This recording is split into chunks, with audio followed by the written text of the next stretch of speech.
Karаңыздар, ой, адам постоянно эмнени ойлонуп жүрсө, жашоосун ошо келет. Сен дейт, же мен, адам, постоянно эмнени ойлонуп жүрсөк, ошол буз дейт. Ошол нерсе жашоосу келет. Значит, сиз кече эмнени ойлонуп жүрдүңүз? Акыркы убактарда постоянно эмнени ойлонуп жүрөсүз? Ошо жашооңуз. Бул ушундай көрүнбөгөн зат.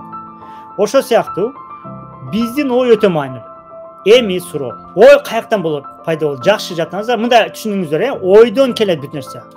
Мына Coca-Cola'ны жасаган киши биринчи оюна келген. Ошон үчүн баардык нерсе биринчи ойго келет, анан чыгат. Ой өтө маанилүү, анткени оюбуздан жашообузга чыгат. Мурда эмнени ойлоп жүрсөңүз, ал жашооңузга келген. Канча жылдан бери, туура ошо сыяктуу. Значит, ой өтө маанилүү. Ой каяктан пайда болот? 5 сезүү органдан кирген информациядан ой пайда болот. Ал деген сөз көздөн, кулактан, ооздон, мурундан, анан кармаганыбыздан.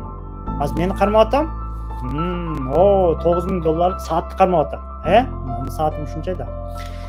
Значит, информация келди, буну канчага алдым? 55 миң юан, 50 миң юан бушуну. Значит, ушунчага алдым деген ой келди да, уже мен информация келди да, буну акча төлөдүм, эмне кылдым. Значит, ошол жактан ой пайда болду.